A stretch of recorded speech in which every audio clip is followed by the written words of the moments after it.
여러분 한 주간 주 안에서 승리하셨습니까? 네, 우린 지금 코로나 대 확산으로 인해서 함께 예배를 드리지 못하는 가운데 있습니다. 성탄절이 다가오지만은 함께 인사를 나눌 수 없는 우리의 현실을 주님께서 아시고 또 우리를 위로하여 주시길 간절히 바랍니다. 오늘도 우리 예배 가운데 주님 위로와 평강이 함께 하시기를 간절히 바랍니다. 오늘은 대림절 둘째 주일을 맞이하여 드리는 올해 마지막 가정 예배 주일입니다. 올해 우리 교회는 매달 첫째 주일을 가정 예배 주일로 정하고 주일 밤 찬양 예배를 가정에서 드리고 있습니다. 큰 전환인데 모든 가정들이 기쁘게 받아들인 것 감사드리고요. 또 각 가정에서 매달 첫째 주일 가정 예배를 잘 드리고 있는 줄 믿습니다. 그러나 돌아보면 하나님께서 우리에게 큰 은혜를 주신 것 같습니다. 코로나 시대에 비대면 상황을 미리 아시고 또 우리에게 준비하게 하신 것 같습니다. 그래서 올해 한 해 동안은 가정 예배를 드리는 훈련을 하게 하신 것 같습니다. 그러나 가정 예배를 드리면서 느끼겠지만 가정 예배를 드리는 것이 결코 쉽지 않습니다. 온 가족이 함께 모이는 시간과 장소를 마련하는 것도 무척 어렵고 또 가족이 함께 드리기 위해서는 준비해야 될 것들이 참 많이 있습니다. 만일 부모님 주도로 예배를 인도한다면 자녀들이 불만을 가질 수도 있습니다. 그래서 부모와 자녀가 함께 가정 예배에 대한 생각을 서로 나누고 좋은 아이들을 공유하게 될 때 좋은 가정 예배를 드리는 문화를 이루어갈 수가 있습니다. 그래서 가정 예배를 모두가 참여할 수 있는 그런 문화를 만들어가는 우리 교회와 또한 가정이 될 수 있기를 간절히 바랍니다. 최근 총회 정책 세미나에서 미래학 전문가인 최민식 목사님이 코로나19 이후에 한국 교회의 미래 전략에 대해서 말씀하면서 좋은 이야기를 전해 주었습니다. 최민식 목사님은 이런 말씀을 전하였습니다. 우리는 언택트 시대를 살아가면서 온택트 교회를 지향해 하고 또 웰택트 교회와 가정이 되어야 된다. 택트 하니까 좀 정신이 없으시죠? 요즘 우리는 비대면 사회를 맞이해서 비대면 사회를 어떻게 살아가야 될 것인가에 대한 지혜를 모으는 좋은 그런 새로운 신조어들이 많이 만들어지고 있습니다. 최민식 목사님도 언택트 시대를 살아가는 교회의 지혜를 온택트와 그리고 웰택트란 말을 가지고서 전하였습니다. 언택트란 말은 비대면을 뜻하고 있습니다. 언컨택트, 만나지 못하는 상황을 말하고 있고요. 또 언택트는 온라인 컨택트를 말하고 있습니다. 온라인상에서 만남을 가지는 것을 말하고 있습니다. 그리고 웰택트는 무엇이겠습니까? 웰택트는 웰 컨택트를 말하고 있습니다. 온라인상에서 모임을 가질 때 비대면 상황에서 그 모임을 유익하게 잘 만들어갈 것을 당부하는 그런 말씀이죠. 그래서 이제 우리는 비대면 시대를 살아가면서 온택트를 뛰어넘어서 단지 만남을 가지는 것 그 이상을 넘어서 이 비대면 상황 가운데서 모임을 잘 이끌어 가야 된다 하는 지혜를 우리에게 전해주고 있습니다. 여러분, 하나님은 우리에게 가정을 선물로 주었습니다. 만약 가정이 없다고 한다면 비대면 시대 우리의 삶이 어떠했을까요? 가정이 있었기 때문에 우리가 함께 만나지 못하는 이 상황 가운데서도 가정에서 또 식구들과의 만남을 통하여서 큰 은혜와 또 힘을 얻고 있습니다. 가정이 우리에게 큰 힘이 되고 있는 것을 우리는 고백할 수가 있습니다. 그렇다면 어떻게 우리 가정을 더 건강하고 아름답게 만들어갈 수 있을까요? 오늘 가정 예배를 드리면서 온 가족이 우리 가정의 비전을 함께 나눌 수 있기를 바랍니다. 부모님들이 먼저 자녀들에게 가정에 대해서 어떠한 소망을 갖고 있는지 어떤 비전을 갖고 있는지 나눠주시면 감사하겠고요. 또 자녀들은 가정에 대해서 어떤 가정이 되기를 원하는지를 자녀들의 얘기를 듣고 함께 나눌 수 있기를 바랍니다. 그럼 우리 가정에 대한 좋은 방법과 생각을 모으고 나눌 수 있을 줄 믿습니다. 그래서 오늘 저녁 가정 예배가 비대면 시대 가운데서 우리가 어떤 가정을 꾸밀 것인가를 함께 나누는 귀한 자리가 될 수 있기를 간절히 바랍니다.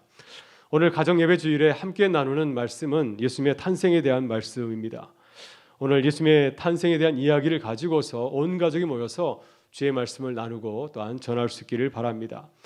오늘 예수님의 탄생 이야기는 누가복음에 나오는 말씀입니다. 여러분 성경을 보게 되면 사복음서가 있죠. 사복음서는 각각 그 대상을 정하고 말씀을 전하고 있습니다.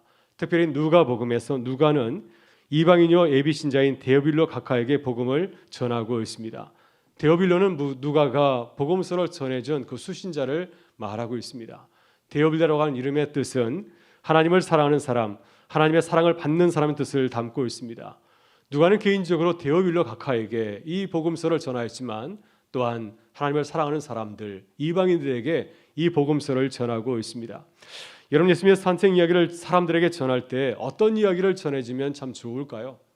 오늘 본문에서 누가는 요셉과 마리아가 인구조사를 받기 위해서 베들레헴으로 여행한 이야기를 전하고 있습니다. 당시 로마 제국의 황제 아구스토는 인구조사를 단행하였습니다. 그래서 요셉과 마리아도 이제 인구조사를 하기 위해서 베들레헴으로 이렇게 여행을 떠나게 되었습니다. 그런데 임신 중인 마리아는 베들레헴으로 올라가서 머물 때 출산할 때가 되었습니다. 그러나 요셉과 마리아는 아기 예수를 낳을 수 있는 장소를 마련하지 못하였습니다. 그래서 당시 시골 여간에 딸린 마국간에서 아이를 낳게 되었고요. 또 아기 예수를 말구유에 이제 뉘어야 할 수밖에 없었습니다. 이것이 누가가 데오빌로 각하에게 보내는 예수님의 탄생 이야기입니다. 이 짧은 이야기는 메시아로 태어나신 예수님에 대한 비밀을 담고 있습니다. 우리를 구원하러 오신 이 땅에 오신 예수님이 어떤 분이신지를 이 짧은 이야기를 통해서 우리에게 잘 전해주고 있습니다. 본문 7절을 보게 되면 예수님의 탄생에 대한 매우 충격적인 소식을 우리에게 전해줍니다. 7절은 이렇게 전하고 있습니다. 첫 아들을 낳아 강보에 싸서 구유에 뉘었으니 이는 여간에 있을 곳이 없음이로라. 예수님께서 이 땅에 오셨을 때 예수님을 맞이하는 사람들이 없었습니다. 그래서 예수님께서는 무관심 속에 이 땅에서 태어나게 되었다는 소식을 전하고 있습니다. 여러분, 그렇다면 오늘 누가가 예수님의 탄생 이야기를 통해서 전하는 복음은 무엇이겠습니까? 오늘 지금 이 말씀을 통해서 우리에게 어떤 말씀을 전하고 있습니까? 여러분, 이 탄생 이야기를 읽으시면서 구해 놓으신 예수님을 통하여서 어떤 위로와 감동을 받았습니까? 오늘 자녀들과 함께 가정 예배를 드릴 때 어떤 말씀을 자녀들과 함께 나눌 수 있을까요? 오늘 이 말씀을 가지고 묵상하면서 예수님의 모습을 배우고 나눌 수 있기를 바랍니다. 먼저 예수님은 어떤 분이신가요? 예수님은 우리에게 참 평화를 주시는 왕으로 오셨습니다. 오늘 본문을 보게 되면 누가는 세상을 다스리는 통치하는 두 왕을 우리에게 소개해주고 있습니다. 먼저 첫 번째 왕은 로마 제국을 통치하는 로마 황제 아우구스투스입니다. 1절을 보게 되면 그는 왕으로서 세상에 인구조사를 단행하였다고 말씀하고 있습니다. 그때의 가이사 아구스토가 영을 내려 천하로 다 호적하라 하였으니, 본문에서 아구스투스의 본명은 옥타비아누스입니다. 그는 율리우스 시저의 누이 동생이 낳은 아들이었습니다. 그러나 이제 그는 나중에 시저의 양자로 입양하게 되었습니다. 주전 31년 유명한 악티움 해전에서 이집트의 클레오파트라와 정적 안토니우스가 이끄는 연합 함대를 무찌르고 로마 제국의 최고 통치권자가 되었습니다. 로마 제국의 최고 통치권자가 되었을 때 로마의 언론은 그에게 아우구스투스라고 하는 칭호를 수여하였습니다. 아우구스투스, 이 칭호의 뜻은 가장 높은 자, 존엄한 자라는 뜻을 담고 있습니다. 그는 생전에 신적인 숭배 대상으로 추앙을 받았습니다. 신과 같은 그런 위치에서 제국의 모든 사람들에게 추앙을 받았습니다. 그는 로마 제국의 실권을 잡은 이후에 로마 제국의 통치 기반을 확립하기 위해서 로마 제국 전역에 걸쳐서 인구조사를 단행하였습니다. 이 인구조사의 목적은 세금을 거두기 위한 것이고 또 군대를 징집하기 위해서였습니다. 오늘 본문에서 누가는 로마 황제 아우구스투스를 어떠한 왕으로 소개하고 있습니까? 강력한 통치자로 그를 소개하고 있습니다. 본문 2절과 3절을 보게 되면 그의 말 한마디에 천하가 움직이고 있습니다. 유대 지역도 로마의 식민지였기 때문에 이제 로마 황제의 명을 받아서 유다의 모든 시민들이 인구조사를 하기 위해서 움직이고 있는 것을 보여줍니다. 2절과 3절의 말씀입니다. 이 호적은 구레뇨가 수리아 총독이 되었을 때 처음 한 것이라 모든 사람이 호적하러 각각 고향으로 돌아가매. 이런 본문에서 누가가 전하는 인구조사는 로마 제국의 황제가 어떤 통치자인지를 우리에게 말씀해 주고 있습니다. 그는 겉으로는 세상의 평화를 전하는 자처럼 말하고 있습니다. 로마 제국은 팍스 로마나 세상에 우리 로마가 평화를 주었다고 선전하고 자랑하였습니다. 그러나 그의 실체는 전혀 그렇지 않습니다. 바로 그 증거가 인구조사이죠. 당시 인구조사는 백성을 통제하고 다스리는 강력한 통치 수단이었습니다.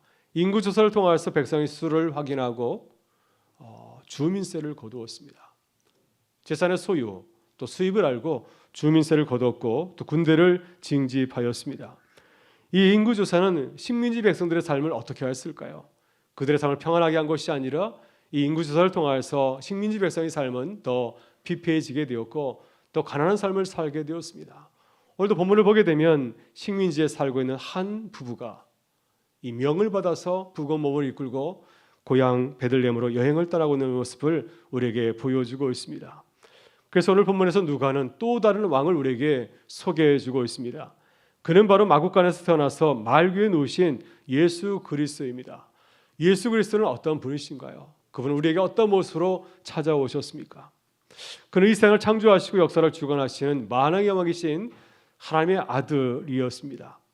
만일 하나님이 아들이 이 땅에 오신다고 한다면 어떤 모습으로 오셔야 하겠습니까? 영광스러운 왕의 모습으로 와야 되지 않겠습니까? 모든 사람들이 그를 알아보고 경배할 수 있는 그런 모습으로 와야 되지 않겠습니까? 그러나 예수님께서 우리가 생각하는 것처럼 우리의 기대에 맞게 오신 것이 아니라 전혀 다른 모습으로 우리에게 찾아오셨습니다. 영광스러운 왕의 모습으로 우리에게 찾아오신 것이 아니었습니다. 그는 세상을 다스리고 통치하는 이 로마의 가문에서 태어나지 아니하고 유다 식민지에서 살아가는 가난한 갈릴리 촌부의 아들로 태어났습니다. 그가 태어난 장소도 아주 화려한 왕실이 아니라 시골 여간에 달린 춥고 냄새나는 마구간이었습니다. 그가 처음 태어나서 누인 곳은 어디였습니까? 화려한 침대가 아니라, 안락한 침대가 아니라 냄새나고 추운 마구간이었습니다. 말의 여물통인 그 위에 그는 처음 누임을 받았습니다. 당시 이스라엘에서는 나무가 귀하고 비싸서 대부분의 구유는 나무로 만들어진 것이 아니라 새로 만들었다고 하였습니다. 따라서 예수님은 새로 만든 차가운 구유, 말들이 여물을 먹던 구유에 누워졌을 것입니다. 왜 예수님께서는 이러한 모습으로 우리에게 찾아오셨을까요? 좀 더 근사한 모습으로 오셨다고 한다면 얼마나 좋았겠습니까? 좀 더 멋있는 모습으로 우리에게 찾아오셨다고 한다면 세상 모든 사람들이 주님을 왕으로 경배하고 따르지 않았을까요? 그러나 주님께서는 전혀 다른 모습으로 우리에게 찾아오셨습니다. 주님께서 전혀 다른 모습으로 찾아오신 것은 우리에게 평화를 주시기 위해서였습니다. 세상의 왕처럼 우리를 지배하고 다스리는 것이 아니라 우리를 섬기고 봉사하기 위해서 주님은 우리의 기다는 다른 전혀 다른 모습으로 찾아오셨고, 또 우리에게 참 자유를 주고 평화를 주시기 위해서 주님은 낮고 천한 모습으로 우리에게 찾아오셨습니다. 우리에게 좋은 꼴을 먹이시고 또 우리를 영원한 생명으로 인들게 하기 위해서 주님은 전혀 다른 모습으로 우리에게 찾아오셨습니다. 여러분, 우리는 예수님을 어떤 분으로 믿고 의지하고 있으십니까? 예수님은 우리에게 참 평화를 주러 오신 분이신 줄 믿습니다. 예수님은 세상의 왕과는 전혀 다른 분이시죠. 우리를 위해서 존재하시고 또 우리를 살리기 위해서 오신 분이십니다. 여러분, 코로나로 인해서 우리의 삶이 힘들고 어려운 가운데 있는데 이렇게 어렵고 힘들 때 참 평화를 주러 오신 주님을 믿고 의지하는 우리의 삶이 될 수 있기를 주의 이름으로 축원합니다. 다음으로 예수님은 어떠한 분이십니까? 예수님은 하나님의 약속을 반드시 이루시는 신실하신 분이십니다.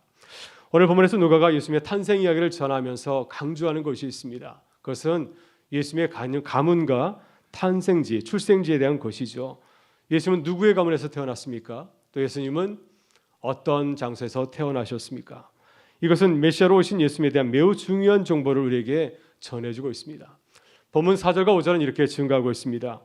요셉도 다윗의 집 족속이므로 갈릴리 나사렛 동네에서 유대를 향하여 베들미라 하는 다윗의 동네로 그 약혼한 마리아와 함께 호적하러 올라가니 마리아가 이미 잉태되었더라.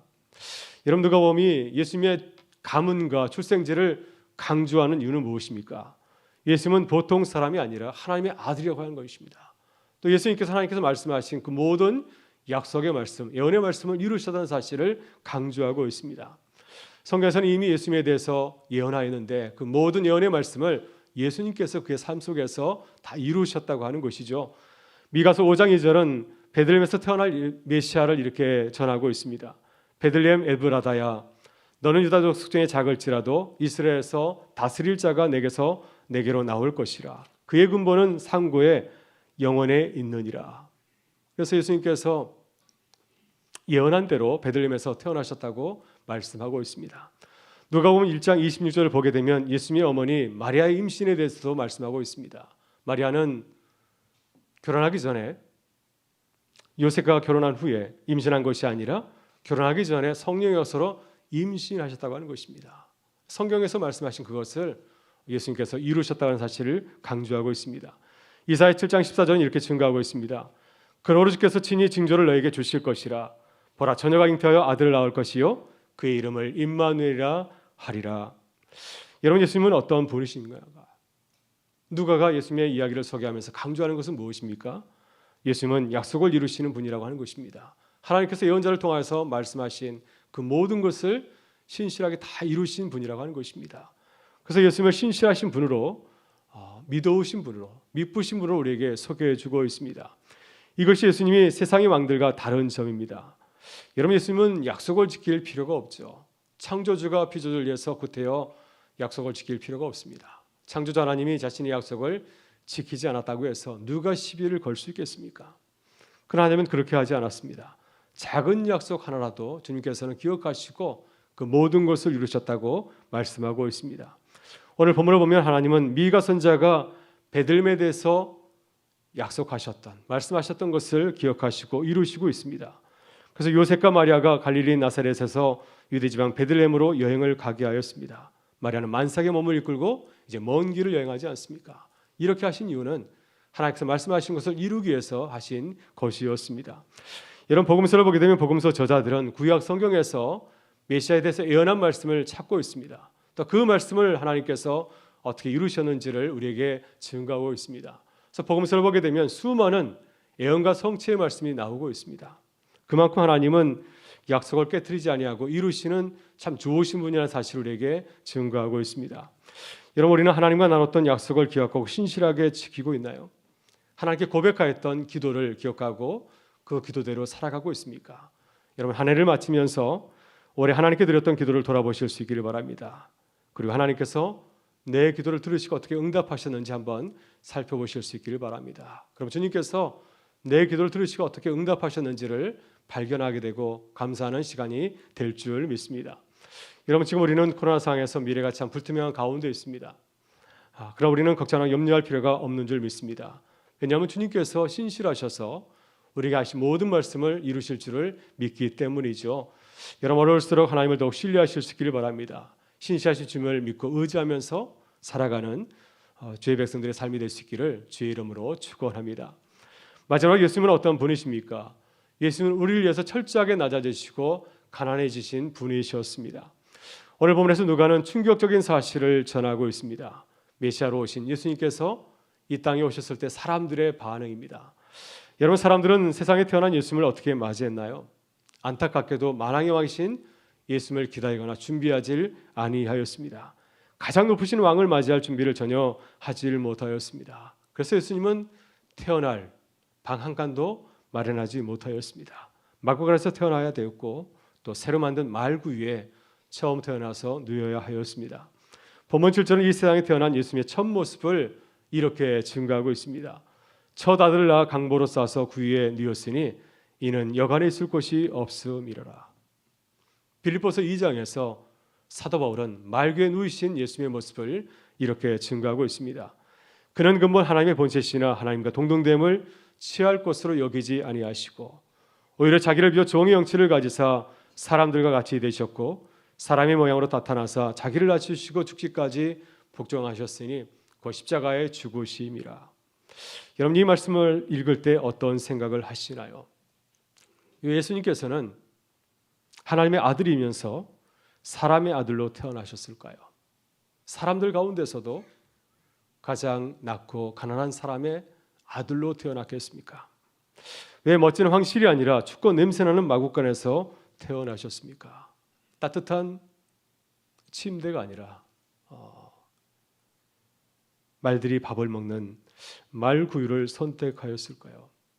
왜 이렇게 어려운 길을 주님은 선택하였습니까? 주님은 우리를 위해서 어려운 길을 선택하시고 걸어셨다고 말씀합니다.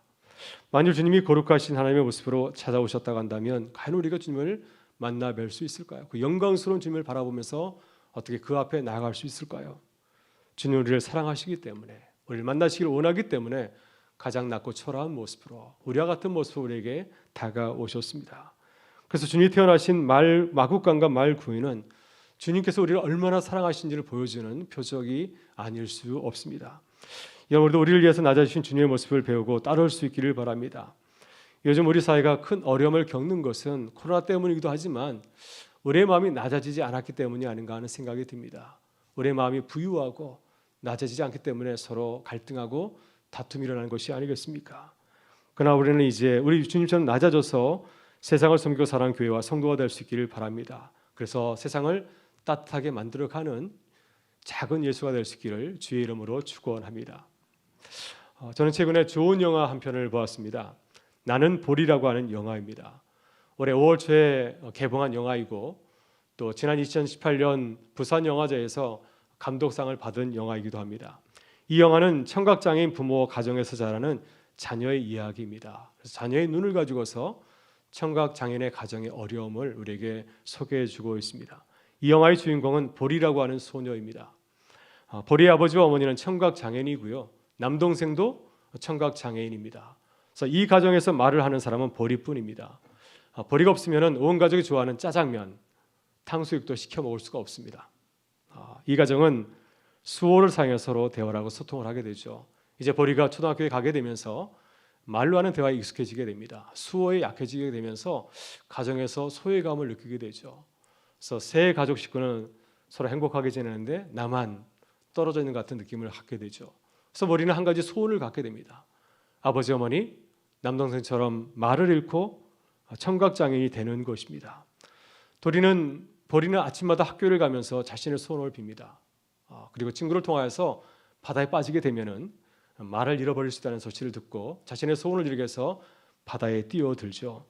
다행히 구조되었지만 깨어난 후에는 말이 안 들리는 것처럼 행동하게 됩니다. 그래서 볼이도 이제 청각장애인이 되었습니다. 청각장애인이 되어서 잠시나마 그는 행복을 느끼게 되죠. 그러나 그 행복은 오래가지 않습니다. 왜냐하면 볼이는 청각장애인처럼 행동하면서 그동안 알지 못하였던 진실을 보게 되었기 때문이죠. 볼이는 말을 하지 못하게 되면서 짜장면을 시켜 먹을 수 없는 그런 어려움을 만나게 됩니다. 또 자신의 남동생, 또 어머니, 아버지가 청각장애이기 때문에 사람들에게 무시당하는 그런 가슴 아픈 현실을 보게 됩니다. 그래서 볼이는 소리를 읽고 수어로 말하는 것도 굉장히 중요하지만 눈으로 보는 것도 굉장히 중요한 사실을 깨닫고 다시 행복을 다시 되찾게 된다는 그러한 영화의 이야기입니다. 여러분, 볼이의 가정은 어떤 가정인가요? 참 행복한 가정이라고 생각이 됩니다. 왜냐하면 가족을 사랑하는, 가족을 위해서 자신을 기꺼이 내려놓을 수 있는 따뜻한 마음을 가진 딸이 있기 때문이죠. 볼이처럼 서로를 바라본다면 얼마나 행복한 가정이겠습니까? 여러분, 우리 교회는 어떻습니까? 우리 가정은 어떻습니까? 우리는 어떤 사람인가요? 우리는 참 행복한 사람이라고 생각합니다. 왜냐하면 예수님께서 우리를 따뜻한 사랑의 눈으로 바라보기 때문입니다. 그분은 우리를 살리기 위해서, 우리를 위해서 사람의 몸을 입으셨습니다. 우리를 위해서, 우리에게 다가오기 위해서 그분은 사람이 되셨고 또 말구에 눕는 것을 주저하지 아니하였습니다. 여러분, 이번 대림절 주님을 기다리면서 제 모습을 다시 배우고 본받는 시간이 될 수 있기를 바랍니다. 오늘 주님과 같이 좀 더 낮아지고 가난해질 수 있기를 바랍니다. 그리고 우리의 가정과 교회에서 또 일터에서 우리가 받은 사랑을 나누고 전하는 삶이 될 수 있기를 바랍니다. 그래서 코로나와 힘든 세상 가운데서 세상을 아름답게 밝게 만들어가는 작은 예수가 될 수 있기를 주의 이름으로 축원합니다. 우리 다 같이 일어나셔서 함께 찬양하겠습니다.